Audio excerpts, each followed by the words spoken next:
आपके रिटायरमेंट के लिए आपको अभी ये वक्त सही क्यों लगा? पॉलिटिक्स करोगे क्योंकि 2-3 प्लेयर्स अभी पॉलिटिक्स में कर चुके हैं, लिंडो भाई। एकदम फुटबॉल छोड़ना नहीं चाहते हैं और आगे कोचिंग में जाना चाहते हैं। उसके लिए हम एकेडमी बनेगा तो मेरे को बहुत हेल्प करेगा, वो सोच के एकेडमी बनना चाहता था। गोवा कल्चर फुटबॉल में और कोलकाता कल्चर फुटबॉल में सबसे मेन डिफरेंसेस क्या लगे? हाँ, ये बहुत क्वेश्चन आता है लेकिन बोलना बहुत मुश्किल है। वो कैलकाटा में वो जो सेलिब्रिटी स्टेटस है ना, जो मोहन बगान और ईस्ट बंगाल प्लेयर्स को मिलती है। Hello everyone, today we have a very special guest with us, Dika Ralte भाई। बहुत अमेजिंग प्लेयर, मतलब one of the sweetest left foots we have had in Indian football in the recent past. उनसे बात करने से पहले थोड़ा सा एक कहानी की तरफ चलते हैं, जो कि आई थिंक इस इंटरव्यू के लिए और जो उनकी जर्नी रही है उसके लिए काफी इम्पोर्टेंट रही है। तो 1990 में 1990 का साल था और पाकिस्तान में सैफ गेम्स होने वाले थे। उस वक्त इंडिया के कोच थे मिस्टर अंजन चौधरी। तो अंजन चौधरी बंगाल से बिलोंग करते थे। He was a good tactician और वो सारी चीजें उनके बारे में मानी जाती थी कि he is really good as a coach, as a tactician. But उस टाइम अंजन चौधरी ने एक बहुत ही कंट्रोवर्शियल डिसीजन लिया था। क्या था ये डिसीजन? और उस डिसीजन पे बहुत सारा हंगामा हुआ, बहुत सारी कंट्रोवर्सीज हुई। बट अंजन चौधरी अपने डिसीजन पे बने रहे और उन्होंने उस डिसीजन को बैक किया और उससे इंडिया ने परफॉर्म भी अच्छा किया सैफ गेम्स में। वो जीते नहीं, वो फाइनल्स में भी नहीं गए, बट जो उन्होंने डिसीजन लिया था वो उन्होंने बैक किया और उसके इफेक्ट्स भी काफी अच्छे रहे। अब चलते हैं, आपको बताते हैं उस डिसीजन के बारे में। उस टाइम ईस्ट बंगाल के एक बहुत ही फेमस विंगर थे कृषाणु दे, जिनको इंडिया का माराडोना कहा जाता था। आपने शायद ये कहानी सुनी होगी। Krishanu they one of the best wingers in the history of the country, India के one of the best wingers माने जाते थे। बॉल उनके पैरों में चिपकी रहती थी। उस टाइम कृषाणु दे को उस टीम में अंजन चौधरी ने सिलेक्ट नहीं किया। तो क्या किया? सिलेक्ट नहीं किया और उन्होंने नॉर्थ ईस्ट इंडिया से कई प्लेयर्स अपनी टीम में शामिल किए और एक तरह से उन्होंने इंडियन फुटबॉल को एक नए हीरे की खदान का रास्ता दिखाया था।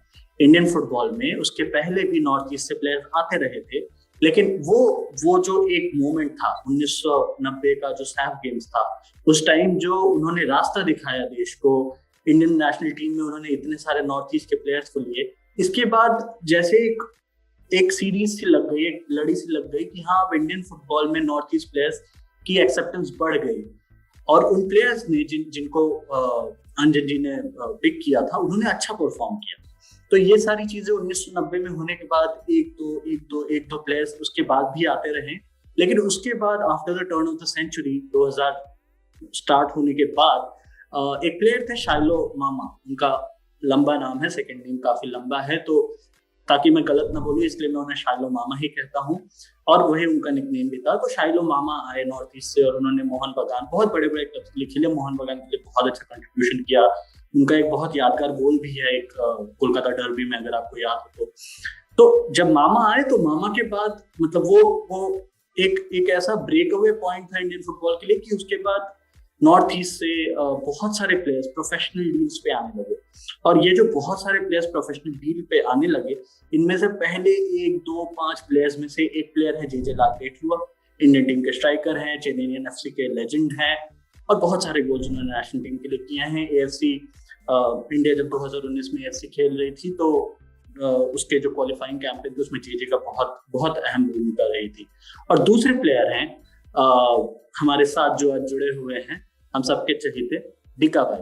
डिका भाई मिजोरम से बिलोंग करते हैं और इन्होंने भी काफी अच्छा प्रदर्शन किया है, काफी वक्त खेला है, काफी लंबा करियर रहा है। इन्होंने अपने करियर की शुरुआत आईएफए एकेडमी से की थी। 2004 में एकेडमी का वो हिस्सा बने। 4-5 साल वहां खेलने के बाद इन्होंने चर्चिल ब्रदर्स के लिए साइन किया गोवा में। आज कुछ स्पेशल है। स्पेशल ये है कि डिका भाई आज रिटायरमेंट अनाउंस कर रहे हैं या कर चुके हैं इनफैक्ट। तो he is hanging up his boots today after a great career, if not amazing, he's played amazingly well. उन्होंने इंडियन फुटबॉल को बहुत सारे मोमेंट्स दिए हैं जो आज भी काफी फैंस और in particular East Bengal fans बहुत पसंद करते हैं। बहुत यादगार लम्हे हैं वो उनके लिए। जैसे उनका वो 2013 का डर्बी का गोल, वो जो शूट था, उफ, आप नोवे कपाडिया सर को जो आज हमारे बीच नहीं है, आज भी सुनते हैं तो आपको लगता है कि वाह क्या मोमेंट था वो, क्या क्या गोल था वो। मतलब अबाउट आई थिंक 35-40 यार्ड दूर से वो सेंटर ऑफ द पिच से शूट करके बीट करना। I think Shelton Pal was in goal for Mohan बागान। तो वो काफी सारे ऐसे मोमेंट्स दिए हैं। तो आज जब डिका भाई हमारे साथ जुड़े हुए हैं, हमारे बीच हैं, हमसे बातें कर रहे हैं, तो चलिए पूछते हैं उनके करियर के बारे में, कुछ यादगार लम्हों के बारे में, उनके फेवरेट्स के बारे में। एक quick fire rapid fire round भी करेंगे थोड़ी देर में। तो हमारे साथ जुड़ने के लिए शुक्रिया। और खेल नाउ को प्लीज सब्सक्राइब करें, खेल नाउ टीवी से जुड़े रहें। हमारे यहाँ आप कबड्डी देख सकते हैं, आप फुटबॉल देख सकते हैं, आप टेनिस देख सकते हैं, आप हॉकी देख सकते हैं, सारी चीजें आप पढ़ सकते हैं। And we are covering a lot of sports. तो आइए चलते हैं डिका भाई के पास। डिका भाई कैसे हैं आप? पहले तो मैं ठीक हूँ, आप कैसे हो? मैं बढ़िया। हाउस हाउस आपके वहाँ पे सब कुछ कैसा है? ठीक चल रहा है, लेकिन अभी धीरे धीरे अभी कोविड का केस बढ़ रहा है। बाकी सब ठीक है अभी तक। डिका भाई लगभग 17 साल का आपका करियर रहा। आप 2004 में IF एकेडमी से स्टार्ट किए और 2021 तक, 2020 के एंड 21 तक रियल कश्मीर के लिए खेलते रहे हैं। कैसा रहा ये सफर? अगर आपको अपने फैंस को और दुनिया को बताना हो कि ये जर्नी कैसी रही, तो आप क्या कहेंगे? सबसे पहले मेरा फुटबॉल जर्नी मेरे को बहुत अच्छा लगा। 2004 में हम IF एकेडमी में गया था। तब हम लोग कुछ नहीं जानते थे और हम बहुत छोटा बच्चा थे। तो मम्मी और पापा ने ना जाने के लिए बोला है, क्योंकि हमारा कुछ एक्सपीरियंस नहीं था मिजोरम का बाहर जाना। तो उसके बाद हम प्रोफेशनल फुटबॉल खेलना शुरू किया। जो मेरा जितना साल खेला हुआ है वो सब मेरे लिए बहुत बहुत अच्छा था। और जो जितना साल में खेला है, जो मेरा साथ मेरा फ्रेंड्स है और जो मेरा सब का सब सपोर्टिंग स्टाफ, ये सब लोग हैं जो मेरे साथ रहा है, वो लोग बहुत अच्छा है। तो 17 इयर्स में बहुत अच्छा लगा है। ओके डिका भाई, चलते हैं स्पेसिफिक्स की तरफ बात करते हैं। IF एकेडमी में आपका एक्सपीरियंस कैसा रहा? उस टाइम पे आपके साथ काफी सारे प्लेयर्स थे, आई थिंक JJ थे, और भी प्लेयर्स थे। तो कौन कौन से प्लेयर्स के साथ आपकी आगे भी आप उनके साथ खेले, और कुछ ऐसी कहानियां बताइए जो उस ड्रेसिंग रूम में और उस ट्रेनिंग एकेडमी में होती थी, जो आज भी आपको याद है, जो बहुत फन मोमेंट्स होते हैं फुटबॉलिंग टीम के। हाँ, सारा चीज तो याद नहीं है, लेकिन जो याद में हाँ, बताता हूँ। तो हम लोग पहले बार गया तो ट्रायल करने के लिए सोल्ट लेक स्टेडियम में गया था। ना बड़ा था, कभी नहीं देखा था लाइफ में, और इतना सारा आदमी लोग आया थे ट्रायल्स के लिए। तो उसमें हम लोग को सिलेक्शन हुआ था। हमारा कोच था सुजीत चक्रवर्ती और मोहम्मद हबीब, जो अभी हमारे साथ नहीं है सुजीत साथ। तो वो लोग हम लोग को बहुत प्यार करता था। हमारा तो भाषा भी नहीं आता था, ना इंग्लिश नहीं आते ना हिंदी नहीं आते, थोड़ा थोड़ा इंग्लिश आता था, हिंदी को तो बिल्कुल नहीं आता था। तो सुजीत सर अपना बच्चा जैसे हम लोग को देखते हैं, सिखाता भी है, वर्षा भी, और लाइफ भी सिखाता था और खेलना भी सिखाता था उसके साथ। तो हमारा एकेडमी उतना बढ़िया नहीं था, हमारा कंपाउंड ये सब उतना अच्छा नहीं था, हमारे पास जिम नहीं था, दूसरा जगह में जिम जाना पड़ा, और हमारा प्रैक्टिस ग्राउंड भी उतना बढ़िया नहीं था। लेकिन जो हमारा एकेडमी का लड़का लोग बहुत सिंसियर था, अपना तरफ से सब कुछ हाथ वर्क करने वाला था। जैसे मैं वो जो राजा, वो हमारे पास मतलब जिम नहीं है तो हम बकेट उठाता था एक्सरसाइज बनाने के लिए, और ब्रिक लेके हम लोग का पाँव में बांध के थोड़ा पाँव स्ट्रॉन्ग करने के लिए हम लोग ऐसे करता था। और बाकी जिम टाइम तो हम लोग बाद में जाना पड़ता था। इसलिए तो एकेडमी में जो अवेलेबल है हम लोग वो उठा के हम लोग प्रैक्टिस और बॉडी बनाता था। और बाकी सब लोग, मेरा दोस्त लोग को बहुत याद करता था। जैसे हम लोग खाना खाते थे, मतलब बहुत बहुत मेमोरेबल चीज था उसमें। और कुछ लड़का लोग तो अभी फुटबॉल नहीं खेला है उसमें, जो राजा बेकोके, बेरोना, एल्चोआ, जो हमारा बंदे था मणिपुर से, अरसाद, वो लोग बहुत अच्छा दोस्त थे। बाकी सब लोग भी अच्छा दोस्त थे, हम लोग मजाक भी करते थे। और वही है हमारा लाइफ, हम लोग उधर प्रैक्टिस के लिए जाते हैं। प्रैक्टिस से जाके हम लोग पुकुर में कभी कभी नहाता है, कभी कभी स्विमिंग करता है, कभी बारिश में हम लोग साइकिल रिक्शा में चढ़ता है। वही है हमारा मेमोरी एकेडमी लाइफ। अच्छा, फैंस को बता दूं, जो लोग हमें सुन रहे हैं उन्हें बता दूं कि पुकुर का मतलब पुकुर बंगाली वर्ड है और उसका मतलब तालाब होता है। तो तालाब में जाते थे डिका भाई और उनके फ्रेंड्स उस टाइम पे नहाने। डिका भाई, आगे बढ़ते हैं और आपके पहले क्लब की तरफ चलते हैं जहाँ पे आपका पहला प्रोफेशनल कॉन्ट्रैक्ट हुआ, चर्चिल ब्रदर्स। तो उस डील के बारे में हमें कुछ बताइए कि वो कैसे हुआ, वो ऑफर आपके पास कैसे आया।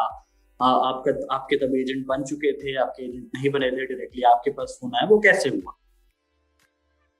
हाँ, उस टाइम में हमारे पास एजेंट नहीं था। और इंडियन फुटबॉल में तो हम्म। उस टाइम में एजेंसी उतना नहीं चलता नहीं था। चलता।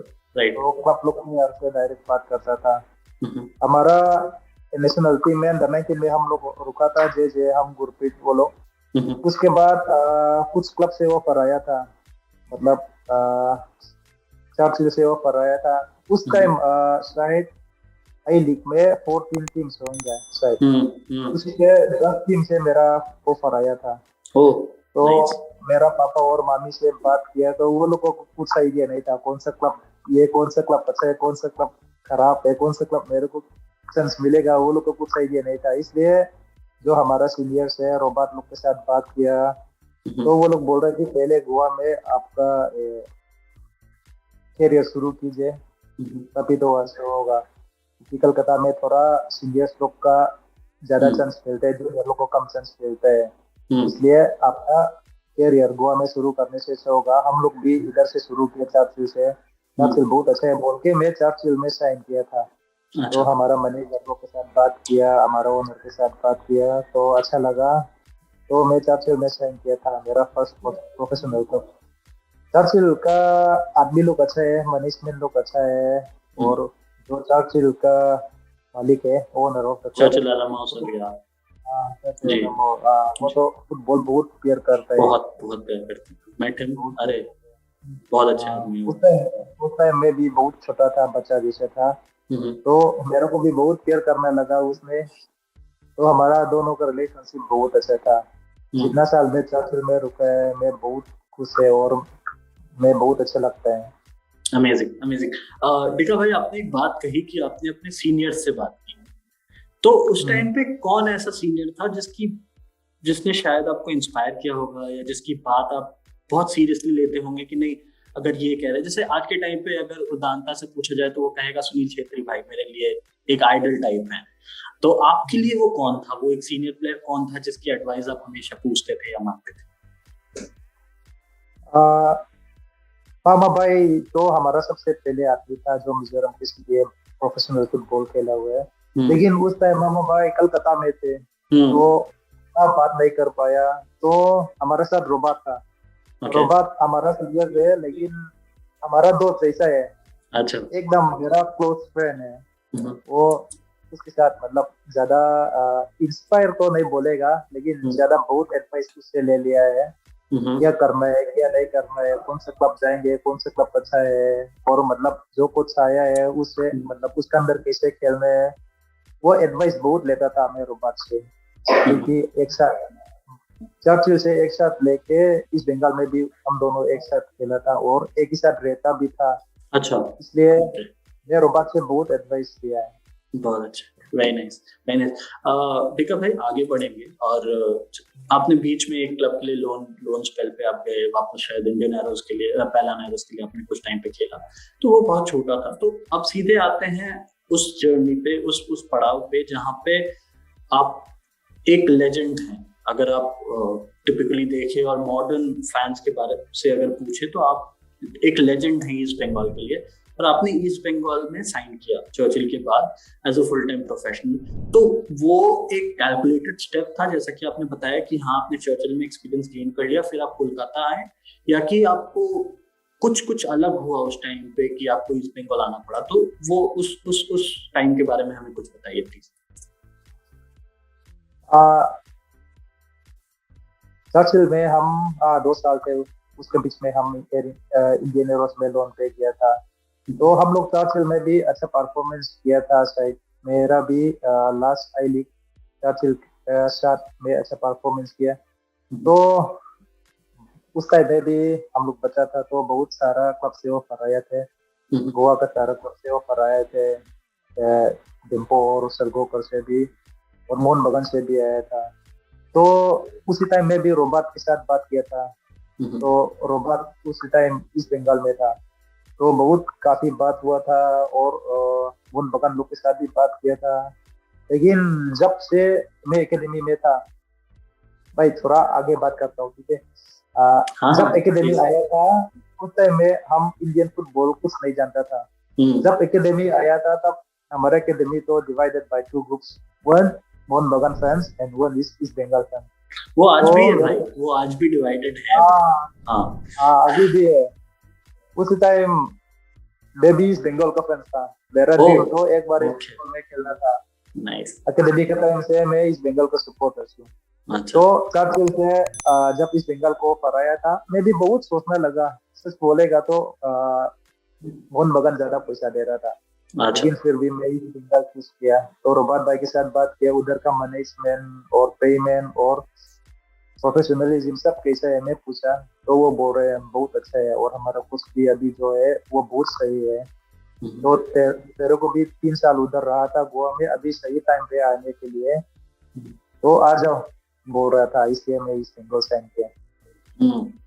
सो passion over money, that is ये बहुत कम प्लेयर्स ऐसा करते हैं कि वो मतलब पैसे को पीछे छोड़ के करते हैं प्लेयर्स। ऐसा नहीं है कि सारे प्लेयर्स पैसे के पीछे भागते हैं, बट मॉडर्न एरा में ऐसा हो चुका है कि जितनी बड़ी डील उतना ज्यादा। और उसके उस वक्त उस मोमेंट पे आपने आप जिस क्लब के फैन थे आपने उसको चुना, बहुत बड़ी बात है। आप गोवा से कोलकाता आए, कोलकाता में आप पहले भी रहे थे IFA एकेडमी के टाइम। आपको गोवा कल्चर और फुटबॉल, गोवा कल्चर फुटबॉल में और कोलकाता कल्चर और फुटबॉल में सबसे मेन डिफरेंसेस क्या लगे? ये बहुत क्वेश्चन आता है, लेकिन बोलना बहुत मुश्किल है। एक चीज पहले बोलता हूँ, पहले एक चीज बोलता हूँ, गोवा में हम चर्चिल के लिए खेला था। ठीक है, चर्चिल मिनिस्टर था और बड़ा आदमी था, इसलिए हम लोग को रेस्पेक्ट मिलता है। चर्चिल कप में खेला हुआ है बोल के। लेकिन कलकत्ता में इस बंगाल कप प्लेयर बोलने से हम लोग फुटबॉल प्लेयर है होके हम लोग को रेस्पेक्ट मिलता है। वो डिफरेंस है। बॉलर बोल के हम लोग को मतलब कहीं भी जाने से प्रॉब्लम नहीं है। जैसे हम मार्केट जाएंगे और हम हेयर कटिंग करने के लिए सैलून जाएंगे और ये कपड़ा खरीदने के लिए हम मार्केट जाएंगे, उसमें हम लोग का कुछ प्रॉब्लम नहीं है। Life is like a normal people. लेकिन कलकत्ता में हम लोग को इस बंगाल का प्लेयर हूँ, अच्छा खेला है, नाम कमा हुआ है, तो वहाँ पे होता है फैंस लोग आ जाते हैं। मतलब वो बहुत अलग डिफरेंस है। मेरे को सच बोलेगा तो कलकत्ता अच्छा लगता है।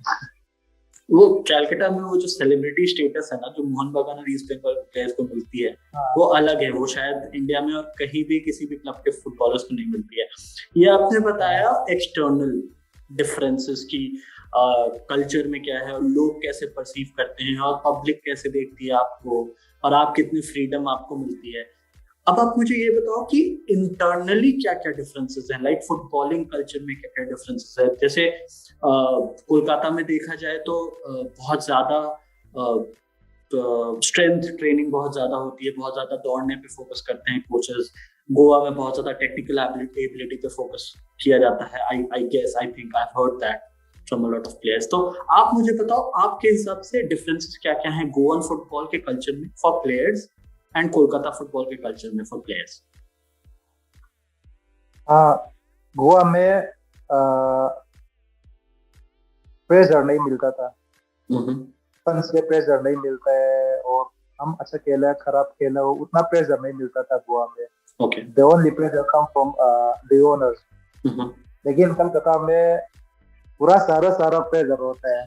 फंस का प्रेशर है, लैंडलॉर्ड का भी प्रेशर होता है, मैनेजमेंट का नहीं होता है, इसलिए फुटबॉल खेलना थोड़ा तकलीफ होता है। बहुत टाइट निट कम्युनिटी है कोलकाता में। ये इशू तो होंगे।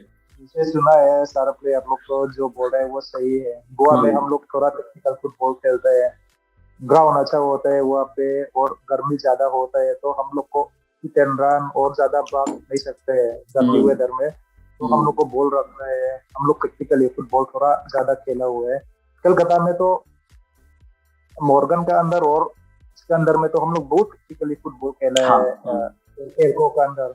मगर ज्यादा से ज्यादा हम लोग को जैसे कलकत्ता लीग खेला है, और जो जो कुछ कुछ मैच में थोड़ा रश करना लग जाता है क्योंकि फैंस का प्रेशर होता है, तो हम लोग इतना बॉल पोजीशन भी रखा है, टेक्निकल फुटबॉल हम लोग खेलते हैं। लेकिन कलकत्ता में भी कुछ कुछ मैच और कुछ कुछ के अंदर में बहुत अच्छा फुटबॉल हम लोग खेला है।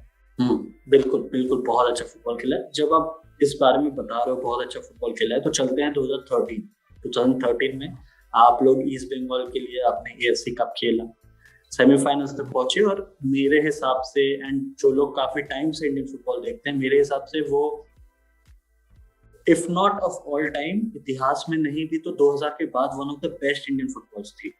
ठीक है, मतलब best Indian club teams of all time, मैं उस टीम को रिकॉर्ड करूंगा, क्योंकि उस टाइम वेस्ट एशियन नेशंस भी हमारे साथ एएफसी कप में खेलते थे, विच वाज बहुत ज्यादा डिफिकल्ट। अब चीजें चेंज हो गई हैं, तो अब थोड़ा इजी हो गया है, बट आपकी टीम अमेजिंग थी। तो वो एक्सपीरियंस कैसा रहा, और उस बारे में हमें थोड़ा बताइए।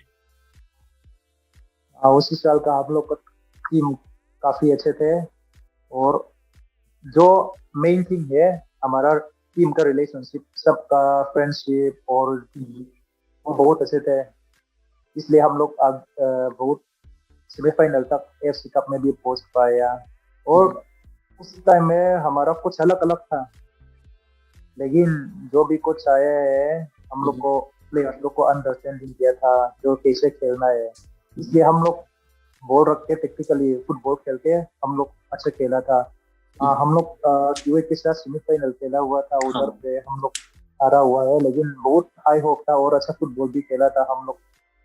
द मेन रीजन इज हम लोग का टीम काफी अच्छा था। हम लोग का टीम का अंदर में जो हम लोग का अंडरस्टैंडिंग एंड अंडरस्टैंडिंग बहुत अच्छा था, और सब लोग एक दूसरा को बात करता था, फ्रेंड बनाता था, दोस्त बनाता था। ये फुटबॉल में बहुत इम्पोर्टेंट था। True, very true. लाइक जब आप उतनी बड़े क्लब्स के अगेंस्ट खेल रहे हो जो टैक्टिकली एंड फिजिकली उतने ज्यादा सुपीरियर हैं, तो आपकी अंडरस्टैंडिंग बहुत अच्छी होनी चाहिए, तभी you can literally fight them and battle them. तो आप एएफसी कप का एक्सपीरियंस तो बहुत अच्छा रहा। आपने उसी दौर में इंडियन नेशनल टीम के लिए भी डेब्यू किया, तो उस बारे में फैंस को बताइए कि वो कैसा रहा, और कॉल अप आया तो आप उस वक्त क्या कर रहे थे, अगर आपको याद हो तो। अगर नहीं याद हो तो वो एक्सपीरियंस कैसा रहा, आपने क्या फील किया, ये चीजें बताइए। हाँ भाई, सबसे पहले नेशनल कलर्स पहन के ग्राउंड में घुस के खेलना बहुत बड़ी बात था, और पहले हम लोग नेशनल एंथम गाता था, और बहुत इमोशन और फीलिंग्स भी एक साथ आता था। तो हम भी आई थिंक 2007 से मैं भी अंडर 16 टीम में थे। उसके बाद फिर अंडर 19 टीम में था, फिर अंडर 22 टीम में था। हम लोग को भी थोड़ा आदत हो गया, जैसे हम इंजरी नहीं हो तो हम टीम में रहेगा। लेकिन जब सीनियर टीम पहुंचा है तो भाई फीलिंग्स बहुत बहुत अलग था। और जो हमारा सीनियर है महेश भाई, भाई, तो मंगी भाई, सुब्रत पॉल, सुनील शेट्टी भाई, वो सब हमारा भाई लोग के साथ एक ही साथ प्रैक्टिस करना, एक ही ड्रेसिंग रूम शेयर करना, एक ही जर्सी पहनना, एक ही साथ नेशनल एंथम गाना, वो बहुत अलग सा फीलिंग था। तो भाई इसे बोलेगा one of the best moment in my life. Obviously, मतलब उससे बड़ा I think किसी भी फुटबॉलर के लिए अपने देश के लिए रिप्रेजेंट करने से ज्यादा बड़ा कुछ नहीं होता। आपने 2011 I think if I'm not wrong 2011 में आपने अपना डेब्यू किया, फ्रेंडली थी मॉलडीव्स के अगेंस्ट।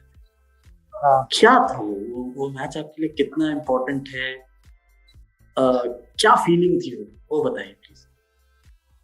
जैसे बोला था, हमारा अपना बड़ा भाई लोग के साथ प्रैक्टिस किया तो बहुत अच्छा था। हम लोग मैच खेलने के लिए प्रिपेयर किया, हमारा दिमाग में, हमारा ड्रीम में तो ऐसे ही है, हम लोग को जीतना है। तो वो मैच में हम भी मौका मिला था खेलने के लिए, मैं बहुत खुश था। और अरमंदो सर को भी थैंक्स बोलना चाहते हैं कि मेरे को प्लेइंग टाइम दिया था उस टाइम में। तो नेशनल टीम में खेलने का भाई बहुत अलग फीलिंग था। इसलिए हम छोटा नहीं कर रहे कि हम लोग आई लीग खेलता था, थोड़ा मैच स्पीड और गेम स्पीड का अलग था, लेकिन नेशनल टीम में तो सब लोग 200% देते हैं। जी। जितना बड़ा टीम के साथ भी खेलो, जितना छोटा टीम के साथ भी खेलो, अगेंस्ट भी खेलो, हम्म, लेकिन सब लोग 200% देता है अपना देश के लिए। इसलिए बिल्कुल। वो बहुत डिफिकल्ट भी था। लेकिन उसके साथ जो अपना बड़ा भाई लोग के साथ जो एक्सपीरियंस है नेशनल टीम में भी और कप में भी है, वो लोग के साथ खेलना बहुत अच्छा लगता है। और वो लोग का वजह से हम लोग को भी बहुत कॉन्फिडेंस मिलता था उस टाइम।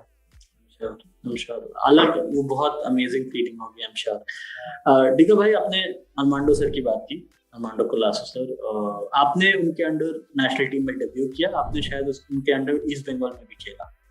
आप हाँ। क्या, what do you think about him? आपको कैसे लगते हैं वो, उनकी कौन सी एक ऐसी स्पेशलिटी है जो शायद आपने और किसी कोच में नहीं देखी हो? हाँ, अरमांडो सर बहुत स्पेशल कोच था। Technically he is very good, क्योंकि डेम्पो में जैसे फुटबॉल या खेलता है उसका वजह से हम लोग को पता चलता है। और इतना ट्रॉफी डेम्पो के साथ जीता हुआ है, सब लोग को पता फाइव है। फाइव तो नेशनल टाइटल्स, या नेशनल टाइटल, तो वो उसके साथ काम करना मिला, तो काम करने का मौका मिला तो बहुत अच्छा लगा।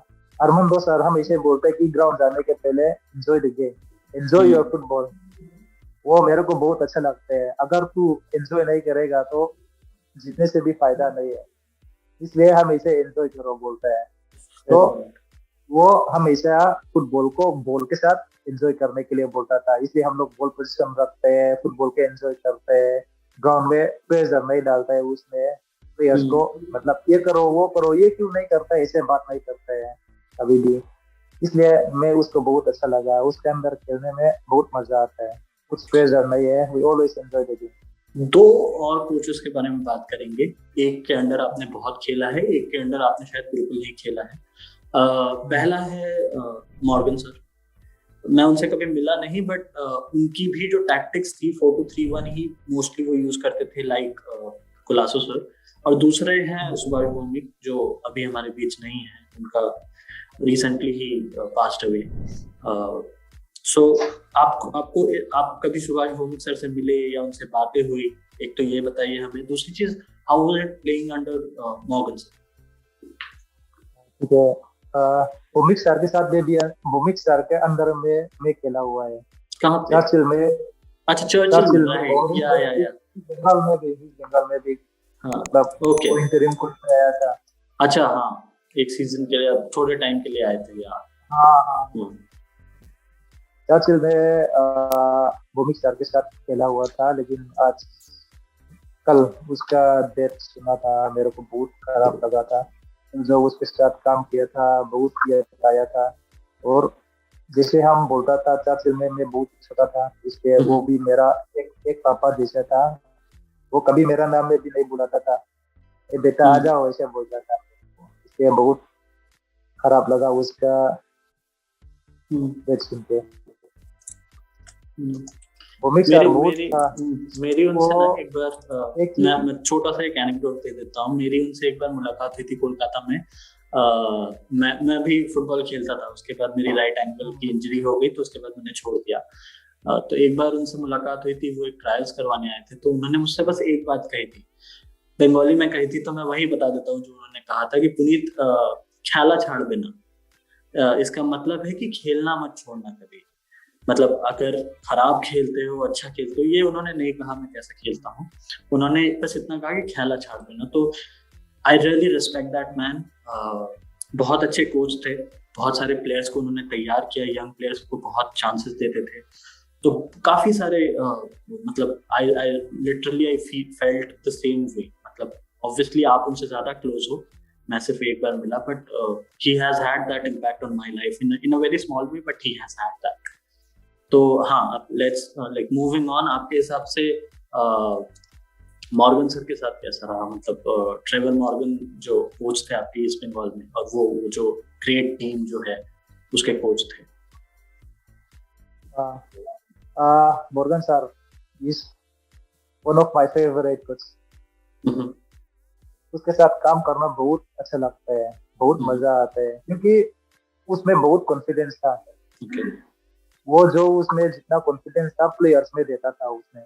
तो अच्छा। जब मॉर्गन सर का टाइम में हम ऐसे बोलते हैं कि प्लेयर्स लोग, हम लोग वार्म अप के लिए जब सोल लेक स्टेडियम घुसते हैं ना, तो साइड लाइन का वो लाइन लाइन हम लोग पार किया तो हम लोग जीत गए, ऐसे बोलता था। इस इतना कॉन्फिडेंस था हमारे पास, क्योंकि वो I think he is a very well manage man manager. Players okay. लोग को मैनेज करना, कैसे मैनेज करना वो जानते हैं। हम्म। किसी को अगेंस्ट नहीं करते हैं, हम ऐसे सबको मतलब अच्छे से बात करते हैं, खुशी रखते हैं। जो जो चांस नहीं मिलते, जो जो टीम में नहीं रहते हैं, वो लोग को भी अच्छे से बात करते हैं। अभी अभी चांस नहीं दे सकते, आप हाथ वर्क कीजिए, तेरा मौका आएगा, ऐसे अच्छे से सबको बात करता है। इसलिए मॉर्गन को बहुत अच्छा लगता है। और उसका प्लेइंग स्टाइल जो 4-4-2 डायमंड है, जैसे 4-1-3-2 जैसे है, 4-4-2 डायमंड, उसमें बहुत मेरे को सूट करता था। उसके अंदर मैं भी बहुत अच्छा खेला और हमेशा वो बॉल पोजीशन रखना चाहता था। मॉर्गन सही को है। तो बहुत अच्छा लगता है, इसे बोलेगा। अभी भी बात होती है आपकी उनसे? अभी तो बात नहीं करते, लेकिन कुछ साल के पहले तो बात करता था। जब भी अच्छा। मैं अच्छा खेलता था इस बेंगल के लिए, और जब मेरा कैप्टनशिप हुआ था, और कुछ कुछ मैं मेरे को कंग्रेचुलेट भी करता था। हाँ, हम दोनों का रिलेशनशिप अच्छा है, लेकिन आजकल तो बात नहीं करते हैं।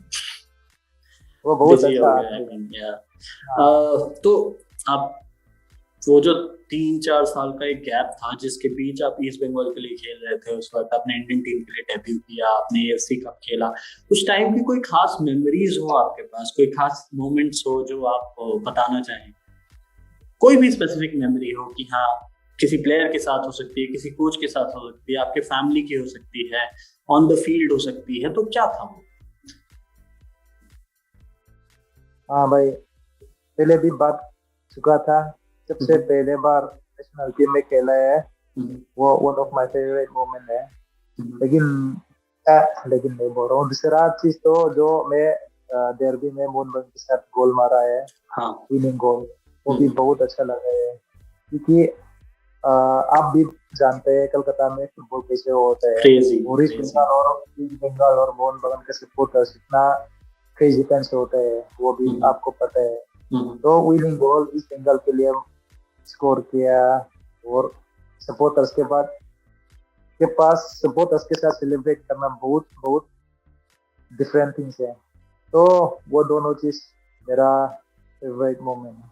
ईस्ट बंगाल वर्सेस मोहन बगान, इसको दुनिया में, ये जो राइवलरी है, ये जो कोलकाता डर्बी है, इसको दुनिया की one of the oldest and fiercest rivalries माना जाता है कि बहुत डिफिकल्ट है और बहुत टेंशन होती है और बहुत प्रेशर होता है।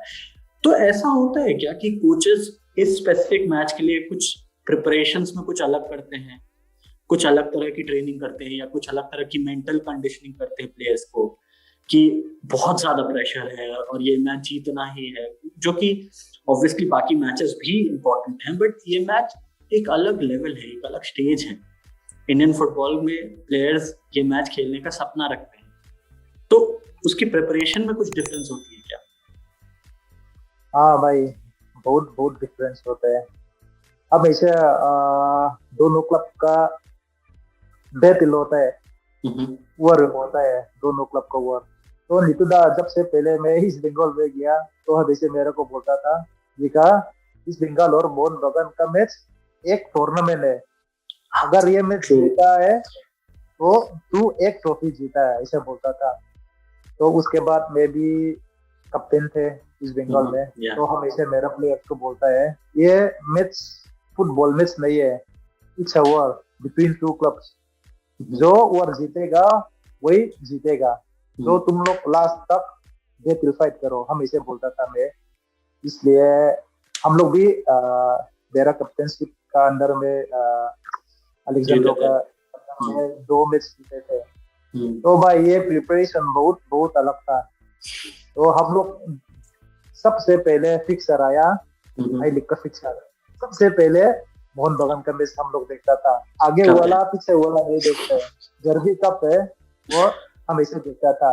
उसके बाद उसका डेट हम लोग इधर ही रखते हैं। बाकी हम लोग आई लीग खेलना शुरू किया, अलग अलग मैच हुआ था, हम जीता हारा ड्रॉ हुआ बीच में। उसके बाद जो डर्बी आया है एकदम अलग अलग सब प्रिपरेशन था। तो एक हफ्ता तक पहले हम लोग पूरा मेंटली फिजिकली सब हम लोग प्रिपेयर करते हैं। खाना और ट्रेनिंग में भी सब और ध्यान देता था। इसे पहले ध्यान नहीं देता, इसे नहीं बोल रहे कि और मोर कंसंट्रेशन हम लोग फोकस करते हैं डर्बी के लिए। अच्छा। तो ऑफिशियल लोग भी हम लोग को बुला के हम लोग को मीटिंग लगाता था, और कुछ भी हमारे साथ ज्यादा मीटिंग हुआ था किसे खेलना है किसे प्रिपेयर करने, और बाकी टीम लोग किसे चल रहा था उसके हिसाब से हम लोग भी बहुत प्रिपेयर करता था भाई। बहुत याद भी आता है अभी हम लोग कैसे प्रिपेयर करता था मोहन बगान को लड़ने के लिए वो प्रिपरेशन बहुत अलग है भाई। अलग अलग फीलिंग होती होगी, आई एम श्योर। तो जब मेमोरीज की बात कर रहे हैं, मतलब इतना पीछे जा रहे हैं, तो मैं आपको बताना चाहूंगा कि 2014 में आपने खेल नाउ टीवी के साथ एक वीडियो बनाया था, जिसमें आप बच्चों के लिए आपने ट्रेनिंग वगैरह की वीडियोस की शूट कैसे करते हैं और कर्ल कैसे करते हैं और वॉलीज कैसे मारते हैं, ये पूरा वीडियो है। वीडियो आपको अगर पूरा देखना है, फैंस के लिए है ये, उसका लिंक आपको डिस्क्रिप्शन में मिल जाएगा। प्लीज डिस्क्रिप्शन में जाइए, उस वीडियो को देखिए। And if you are a budding footballer, आप फुटबॉल सीख रहे हैं, आप खेलना चाहते हैं, आगे किसी क्लब को ज्वाइन करना चाहते हैं, तो ये सारे जो बेसिक्स हैं, ये जो ट्रेनिंग मॉड्यूल्स हैं, आप प्लीज इन्हें देखिए। खेल नाउ टीवी पे आपको और भी फुटबॉलर्स के ट्रेनिंग मॉड्यूल्स और सारे ट्रेनिंग वीडियोस मिलेंगे, उन्हें देखिए, अपनी प्रैक्टिस पे फोकस कीजिए और बेहतर फुटबॉलर बनिए। इंटरव्यू के साथ आगे बढ़ते हैं टिका भाई। आपको अगर ये आपके रिटायरमेंट के लिए आपको अभी ये वक्त सही क्यों लगा? मतलब आई थिंक आपके भी जो फुटबॉलर्स आपके साथ जिन्होंने खेला है, उन्होंने उनसे आपने बातें की होगी, उन्होंने कहा होगा कि आपके पास भी वक्त है और खेल सकते हो आप, and obviously the quality you have, you can always play longer. तो आपके हिसाब से ये सही वक्त क्यों है, ये फैंस को बताइए प्लीज। हाँ भाई, ये डिसीजन लेना बहुत मुश्किल है। हम भी सोचा था, मैं तो भगवान ने खेलने के लिए मतलब टैलेंट दिया है, मैं जितना साल खेल सकेगा उतना साल खेलेगा, वही सोच रहा था हमेशा दिमाग में। लेकिन अभी सिचुएशन ऐसे हुआ था कोविड की वजह से। पिछले साल जो रियल स्टेडियम में खेला हुआ था, उस समय भी हम लोग पूरा होटल में था, बाहर नहीं निकल सकते हैं, और प्रैक्टिस के लिए बाद में जाना है। हाँ, बायो बबल के अंदर में हम लोग थे। तो हम लोग का जो पहले जिसे फुटबॉल एंजॉय करता था, इसे बिल्कुल नहीं था। उसके बाद हम कुछ भी रहने के लिए बोला था मेरे को बहुत बार, और एक्स्ट्रा खेलने के लिए भी बोला था। मैं भी सोचा था मैं घर जाके फैमिली के साथ डिस्कस करके हम फिर वापस जाएंगे। लेकिन मेरा पापा का 2 बार कोविड हुआ था, तो हमारा पूरा परेशान हुआ था फैमिली में। और ठीक है हाँ, अभी तो ठीक है। और अभी यहाँ पे जैसे मेरा 2 बच्चे हैं और मेरा छोटा 2 बच्चा, वो लोग को भी सोच के अभी वो लोग को कुछ प्रॉब्लम हुआ तो इसे सोचने लग गया था। तो फैमिली के साथ डिस्कस हुआ, तो अभी सही हुआ कि वो लोग भी बोल रहा था अभी रिटायरमेंट देगा तो अच्छा होगा। अभी कोविड तो और भी बढ़ रहा है, था कोई आ रहा है, इसे बोल के हम भी सोचने लग गया था। तो मैं फाइनल डिसीजन ले लिया था रिटायरमेंट के लिए। और क्या बोलूं? नहीं, और तो खैर आपने डिसीजन ले लिया। I am sure in your mind it is the right time, you thought about everything. आप जब मोहन बगान का वो जो पहला आपने एक्सटेंट खेला, आपने 3-4 साल उनके लिए जब खेला, तो उसके बाद आप 3-4 आईएसएल क्लब्स के लिए खेले, ईस्ट बंगाल के लिए खेले, सॉरी मुंबई सिटी एफसी के लिए खेले, उसके बाद आप नॉर्थ ईस्ट यूनाइटेड क्लब के लिए खेले, तो आईएसएल और एथलेटिको कोलकाता के लिए भी खेले थे आप। तो आपके हिसाब से आईएसएल में खेलने का जो एक्सपीरियंस है, जो फैसिलिटीज हैं, जो जो जो जो सारे जो होटल्स और जो सारा जो कल्चरल एक चेंज है आईएसएल का, वो आई लीग से कितना डिफरेंट है, और how would you rate that?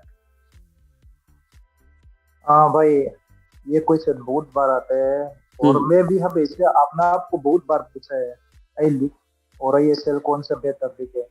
भाई ये अभी तक मैं बोल नहीं सकते, क्योंकि I league is not easy league. लेकिन मैं इसे बोलता था आईएसएल में फॉरेनर्स लोग ज्यादा खेल सकता था, पहले 6 खेल सकता था हमारा टाइम में, और फॉरेनर्स लोग का क्वालिटी बहुत अच्छा होता है। जैसे वो लोग स्पेनिश भी खेल चुका है, जो हमारा साथ जैसे पोर्टिगा था, जो बोरका था, हाँ, और ह्यूमी, वो सारा सारा प्लेयर्स जो भी डिफेंडर था और हमारा विंगर भी, वो लोग बहुत क्वालिटी था। वो लोग का वजह से हम लोग को खेलना बहुत इजी होता है। Okay okay. लेकिन आई लीग में ये है, हमारा फॉरेनर का क्वालिटी एकदम बेकार है, नहीं बोल रहा हूँ, लेकिन फॉरेनर्स का क्वालिटी थोड़ा कम होता है। और क्या बोलता है, फॉरेनर भी कम खेलता है, कभी 4 खेलता था, कभी 5 खेलता था, और एक एशियन खेलना जरूरत होता है। तो हमारा इंडियन के बीच में ज्यादा लड़ाई होता था, फॉरेनर कम होता है, तो इसलिए आई लीग भी it's not a very easy league, it's very difficult to play also I league. Of course दोनों का कंपेयर करेगा तो मैं ऐसे लगा कि फॉरेनर का वजह से आईएसएल अच्छा लगता है, क्योंकि वो लोग सही टाइम पे हम लोग को पास देता है। अगर वो लोग को पेनिट्रेट रन बनाते तो वो लोग सही वक्त में पेनिट्रेट रन बनाता है, तो हमारे लिए पास करना बहुत इजी होता है। अगर वो लोग मतलब अगर वो लोग का पास मेन है तो वो लोग एक टच में खेल लेता है, वो लोग हमेशा गेम को परफेक्ट बनाता है, इसलिए आईएसएल बहुत अच्छा लगता है आई लीग से। तो ऑब्वियसली ये आपने जो आंसर दिया उसके रिप्लाई में ये क्वेश्चन है कि क्या आपके हिसाब से आईएसएल में ज्यादा फॉरेनर्स खिलाने की वजह से इंडियन प्लेयर्स की क्वालिटी या जिस तरह से वो ग्रो करते चैलेंजिंग सिचुएशन में, जैसे आपने आई लीग में बताया कि आपको बहुत ज्यादा लड़ना पड़ता है, बहुत ज्यादा मेहनत करनी पड़ती है, तो वो चैलेंज ज्यादा है, तो अगर क्या उस चैलेंज की वजह से हमारे प्लेयर्स आई लीग में ज्यादा ग्रो करते हैं, या इंजरीज ज्यादा होती हैं which is a negative thing, और आईएसएल में शायद ऑब्वियसली टेक्निकल क्वालिटी बेटर हो जाती है, आप बेटर प्लेयर्स के साथ खेलते हो तो, बट क्या इन दोनों को आप कैसे रेट करते हो कि इसके क्या फायदे हैं और क्या नुकसान है, आपके हिसाब से क्या है? हाँ भाई, एक चीज मैं बोलना भूल गया था, आईएसएल में फैसिलिटीज भी बहुत आगे है आई लीग कंपेयर करेगा तो हमारा प्रैक्टिस ग्राउंड भी सही होता है। जैसे हम लोग जब आई लीग खेलता था, हमारा प्रैक्टिस ग्राउंड उतना बढ़िया नहीं था, तो कुछ ने जो 2 टच का गेम खिलाने के लिए कोशिश करता है तो मुश्किल होता है, रिसीविंग में फर्स्ट टच में प्रॉब्लम भी हो जाते हैं, और एक टच का गेम खिलाने से तो और भी प्रॉब्लम होता है। तो आई लीग का फैसिलिटीज थोड़ा कम है, तो आईएसएल में अच्छा ग्राउंड मिलता है, एक टच का प्रैक्टिस गेम खेलेगा तो ये प्रॉब्लम नहीं होता है, 2 टच का प्रैक्टिस गेम खेलने से भी प्रॉब्लम नहीं होता है। वो फैसिलिटी वाइज में आईएसएल बहुत आगे है। और जो प्लेयर्स अच्छा प्लेयर्स लोग के साथ जितना प्रैक्टिस करते हैं और जितना वो लोग का, जैसे मैं अनिल का के साथ था मुंबई में, वो कैसे खाना खाता है, कैसे जिम जाता है, कैसे स्पा जाता है, कैसे स्विमिंग पूल में जाते हैं, वो देख के हम लोग को भी इंस्पायर करते हैं, मतलब मोटिवेट करते हैं। वो जैसे प्लेयर बनने के लिए वो क्या क्या करता था, हम लोग रोज दिन देखते हैं तो अपना भी खुद मोटिवेट हो जाता है। इसलिए आईएसएल में ये सब फायदा मिला है। और जैसे रिकवरी वाइज में भी रिकवरी बूट्स और ड्रिंक्स, मसाज, ट्रीटमेंट आई लीग से कंपेयर करेगा तो वो ज्यादा अच्छा मिलता है, तो इंजरी भी बहुत कम होता है। लेकिन जितना प्लेयर्स फॉरेन प्लेयर्स खेल सकते हैं उस चीज के बारे में तो मैं बात नहीं कर सकते है, क्योंकि ये तो हमारा हाथ में नहीं है। लेकिन अब तो आईएसएल ने भी कम कर दिया टिका भाई, आईएसएल में भी 4 प्लेयर्स आ गया। हाँ, अभी आईएसएल में भी कम कर दिया। लेकिन मैं एक चीज बोलना चाहता है कि जितना अच्छा प्लेयर के साथ प्रैक्टिस करेगा, जितना अच्छा प्लेयर के साथ ड्रेसिंग रूम शेयर करेगा, जितना अच्छा प्लेयर के साथ एक टेबल में खाना खाएंगे, तो इम्प्रूवमेंट तो होता है भाई। ग्रेट।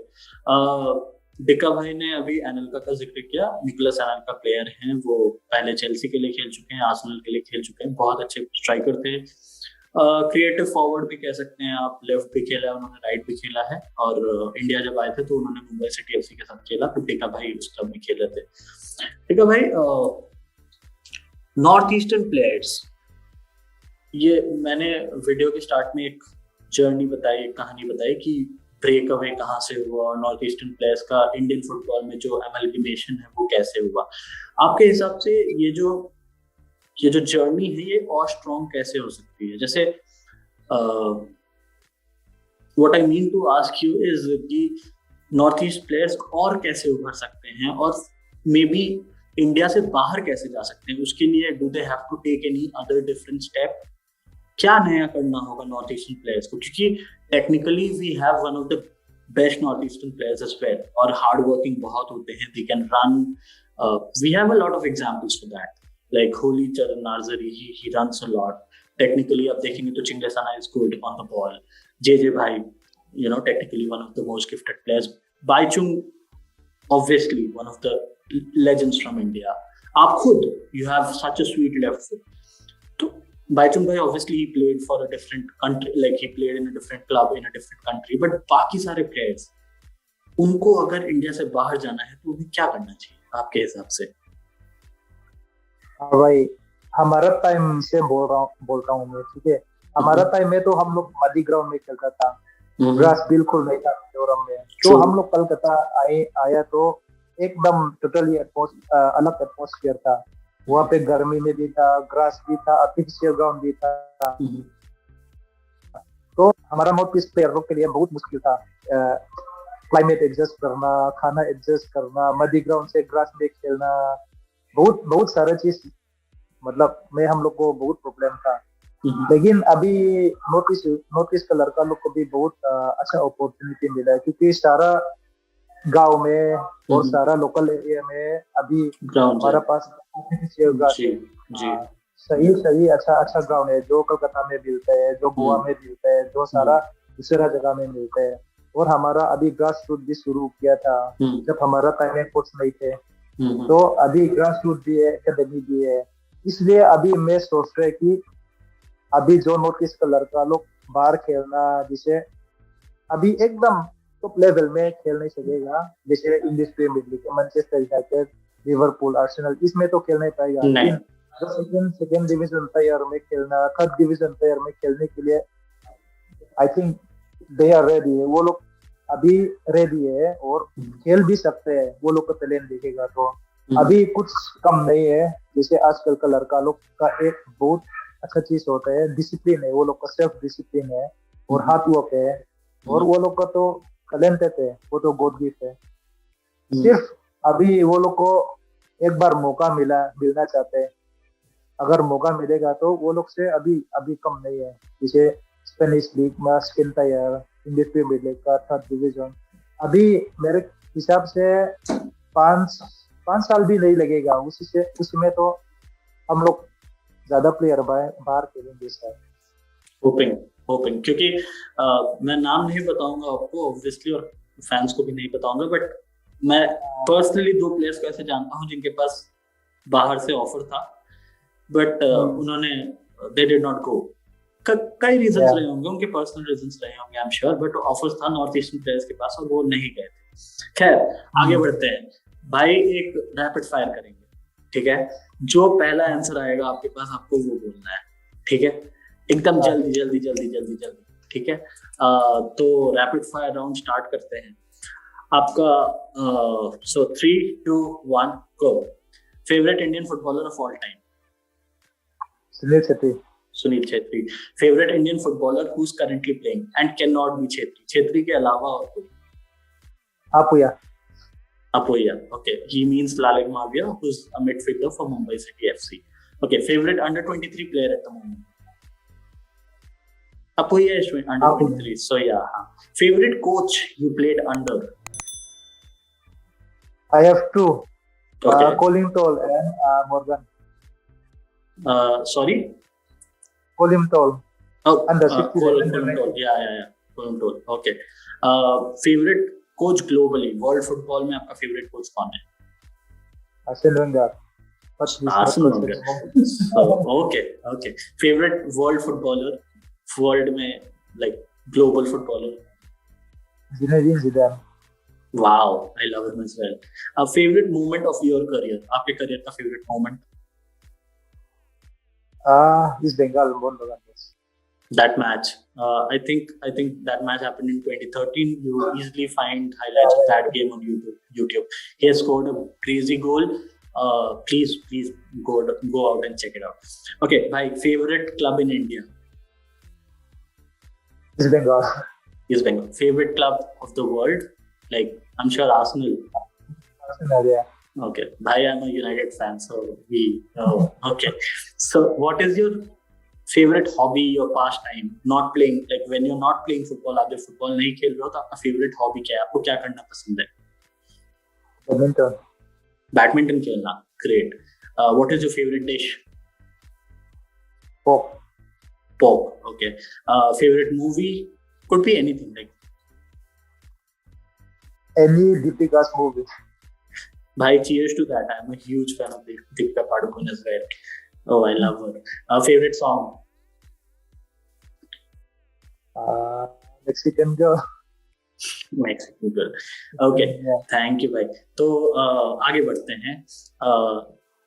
भाई, आप जिन प्लेयर्स के साथ खेले हैं वो आपके बहुत अच्छे दोस्त हैं और काफी ऐसे प्लेयर्स हैं जिन्होंने आपके लिए एक स्पेशल मैसेज रिकॉर्ड किया है. हमने उनसे बातें की. They were very happy. They came forward and they were like, yeah, we would love to do this. तो आइए चलिए देखते हैं कि आपके साथ जिन प्लेयर्स ने खेला, आपके साथ इतनी लंबी जर्नी शेयर की, उनका आपके बारे में क्या कहना है and how they are going to send you their best wishes. Hi Dika, hope you're well, and I hope your family is very safe as well. To be very, very honest, when I got to know that you are deciding to retire, I had very mixed emotions, to be honest. I firstly cannot imagine what you must be going through, and how easy or difficult it has been for you to come to this decision.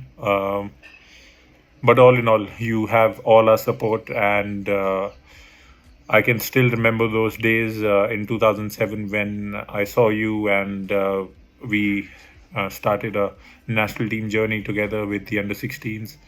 I am very, very glad, and I'm very lucky to say that I've played with you, and I've seen you using your left foot to the best of your abilities.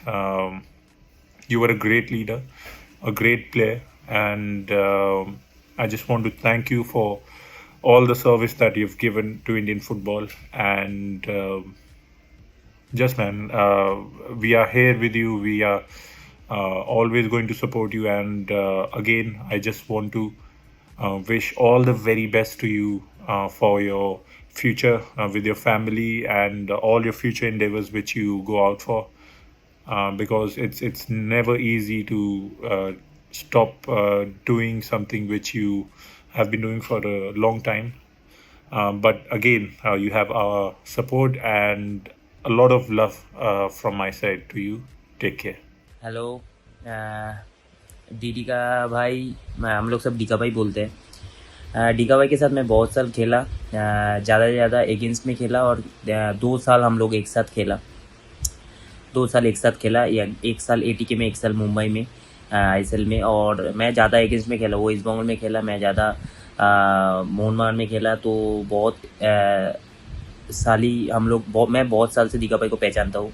मैं उसको पहले TV में भी देखा था. मैं जो मोहनमान नहीं गया था, वो पहले ईस्ट बंगाल में बहुत साल खेला, तो मैं उसको टीवी में भी देखा. बहुत सही प्लेयर था. तो मैं उसको बहुत अच्छे से पहचाना जब हम ATK में खेला, एक साथ खेल के चैम्पियन हुआ था, ISL चैम्पियन हुआ 2016 में. तो मैं उसको देखा है कितना हार्डवर्क करता है, और ऑफ द फील्ड वो जैसा है, ऑन द फील्ड भी मतलब बहुत सही है. वो हम लोग को समझाता है, जूनियर प्लेयर को समझाता है, गाइड करे खिलाता था. बहुत अच्छा है.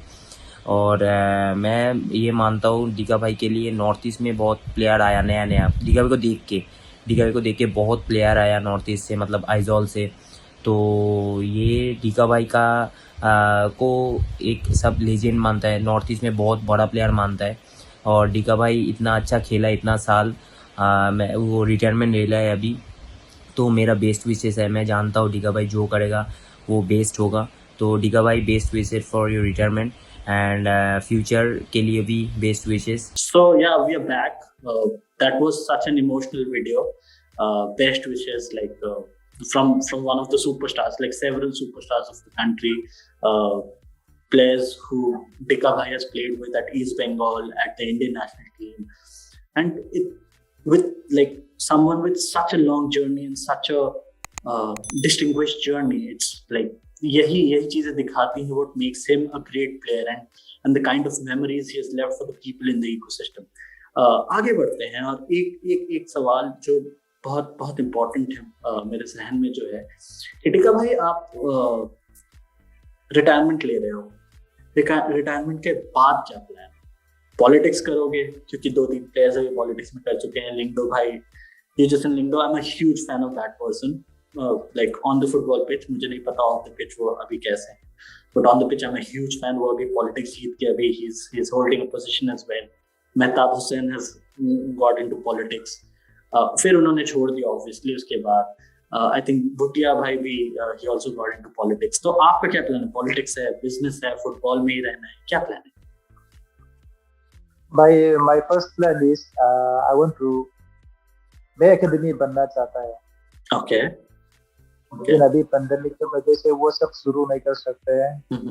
मैं जैसे आर्टिफिशियल टर्फ बनना चाहते हैं, उसमें एकेडमी बनना चाहते हैं, और मैं एकदम फुटबॉल छोड़ना नहीं चाहते हैं और आगे कोचिंग में जाना चाहते हैं। उसके लिए हम एकेडमी बनेगा तो मेरे को बहुत हेल्प करेगा, वो सोच के एकेडमी बनना चाहता था। लेकिन अभी पेंडेमिक की वजह से वो सब शुरू नहीं कर सका है और फैमिली सपोर्ट भी उतना नहीं था क्योंकि पेंडेमिक की वजह से। तो अभी बिजनेस शुरू करने के लिए सोच रहे हैं, कुछ से बात हुआ तो दोनों से तो एक करेगा मैं। तो दोनों का अभी एकेडमी हम क्या एक्सपेक्ट करें? आप वहीं घर के आसपास मिजोरम में कहीं पे करोगे या कहीं और प्लान है? हाँ, मिजोरम में घर का। और कोचिंग में भाई नॉर्थ ईस्टर्न जो कोचेस हैं, थांगबोई सर को छोड़ के, सिंगटो सर को छोड़ के, there are not a lot of names, बहुत सारे लोग नहीं हैं जो कोचिंग में आए हैं। Why do you think? क्योंकि अगर आप आइजॉल एफसी देखो, शिलोंग देखो, और बहुत सारे ऐसे क्लब्स हैं जो बहुत टाइम से खेल रहे हैं, नेरोका और ये सारे क्लब्स बहुत टाइम से खेल रहे हैं, बट इनके कोचेस नेशनल लेवल पे नहीं आते। इसकी क्या वजह है and how do you see this changing? ये बदलेगा कैसे? भाई वो बहुत बार डिस्कस हुआ था, हमारा स्पोर्ट मिनिस्टर के साथ भी हम लोग डिस्कस किया था, और हमारा मिजोरम फुटबॉल एसोसिएशन का सेक्रेटरी, वो लोग के साथ भी हम लोग बातें हुआ था। हम लोग अच्छा प्लेयर निकलते हैं मगर कुछ क्यों नहीं निकलते, वो सब हम लोग बहुत बातें हुआ था। मतलब जूम मीटिंग में भी हम लोग का कन्वर्सेशन भी हुआ था। वो लोग भी सोच रहे हैं कि ये चीज में हम लोग को आगे बढ़ना है और हम लोग को मतलब ज्यादा कुछ हम लोग को निकलना है मिजोरम से। अगर अच्छा कुछ और ज्यादा कुछ निकलेगा तो नेशनल टीम में भी ज्यादा प्लेयर्स मिलेगा और प्रोफेशनल फुटबॉलर भी और ज्यादा मिलेगा। ये सब डिस्कस हुआ था। अभी तक मेरे को पता नहीं था क्यों नहीं है इतना सारा कुछ नॉर्थ ईस्टर्न से, लेकिन भाई मैं एक चीज बोल रहा हूँ, अभी आएंगे क्यों नहीं था वो तो बोल नहीं सकता था। हाँ, लेकिन अभी आगे वाला फ्यूचर में पक्का आएंगे। The stage is set. I'm sure the stage is set. And I hope I see you as a coach, because you have played under several tactically brilliant coaches. Okay, so I'm sure the stage is set, and I will see you like in the future coaching an I-League team or an ISL team or somewhere down the line, maybe the Indian national team. Who knows? हो ही सकता है. You have played superbly, like in under 2 or 3 very tactically brilliant coaches. So I know how they think, and I know you know how they think, and it is going to be amazing to see northeastern coaches bringing that ideology into football as well. भाई एक player है चुंगा मार, I don't know how to pronounce his name, Chunga HMAR. He is a player at Aizawl FC. तो वो according to him he is your greatest fan, like craziest fan of yours. And उन्होंने football शायद खेलना ही start किया आपसे inspiration लेके और आपको देख के, एंड वो अभी रिसेंटली आपसे मिले थे शायद एक साल पहले, एंड उनका अगर आप इंस्टाग्राम देखोगे तो उस पर बहुत एक इमोशनल पोस्ट भी है कि how he feels about you. So we reached out to him, we talk to him, and उन्होंने एक स्पेशल एक वीडियो मैसेज भेजा है जो कि हम चलाना चाहेंगे अपने फैंस के लिए. हेलो दिदिक इन खेलचुंगा इन होतिना चंतले मा सोमनाई दनजोंजों ते kalom puicha ikalle jena tura du sakna ka hlan chea ka idol ni ya in khel thiam katile ka ngai san em em ni ya ka tan chuan hotel khata kan thleng tale ai li ka kan khe thau te kha arau pui em ma ing tika ma ka theng hi to lo tur ania i jersey moi tak le lu tak min pe ka wangin lom thu ka hril bok che ni all the best चुंगा हमार का messages हमने सुना. It must be so special for Dika भाई. भाई fans पे आते हैं तो आपका क्या मैसेजेस होगा अपने फैंस के लिए जो इतने सालों से, और specifically East Bengal fans plus जो भी फैंस है आपके अपार्ट फ्रॉम ईस्ट बंगाल, उनके लिए आपका स्पेसिफिक मैसेज क्या होगा now that you are retiring? भाई मेरा कप खेला हुआ है जो मेरा फैन था. First of all I want to say thank you all from the bottom of my heart. तो अभी मेरा रिटायरमेंट का टाइम हो गया, तो अभी फुटबॉल का में आना ही पाएगा. लेकिन जब हम खेलने के टाइम में specially East Bengal fans always cheer up. जो कुछ लड़का लोग तो मतलब भाई बिना खा के बिना सो के अपना काम छोड़ के, और जैसे कुछ लोग तो टैक्सी ड्राइवर के अपना एकदम काम छोड़ के हमारा गेम देखने के लिए आया. और कुछ आदमी लोग घर आते थे अपना घर से. कुछ लड़का लोग मतलब होटल में रहने का पैसा नहीं था, स्टेडियम का बगल में मैच देखने के लिए आए थे. भाई ईस्ट बंगाल फैंस बहुत अमेजिंग है, बहुत अमेजिंग है. जो आप लोग के साथ आप लोग के क्लब में हम एक क्लब शेयर कर सकते हैं. मैं भी बहुत खुश था. तो मैं जैसे बोलते हैं इसे कहूँगे ज्यादा मैं इसे कहना है मैं नहीं जानता हूँ. I am very happy from the bottom of my heart. ठीक है भाई. So thank you very much Dika भाई. Khel now wishes you a lot of best wishes. आपका एकेडमी भी खुले, आपका बिजनेस भी सक्सेसफुल हो, आप कोचिंग भी करवाओ. We would love to see you on the like coaching roster of the in the Indian scenario, and we'll just end this here. Thank you very much. Best wishes on retirement, and we wish you all the luck, all the love, and yeah. और fans के लिए this was amazing.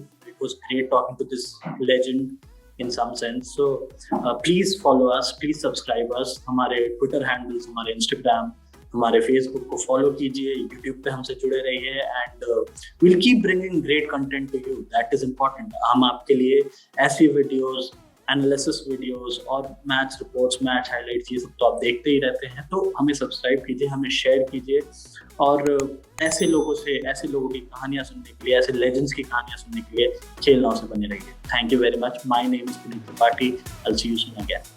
Thank you भाई. Thank you so much.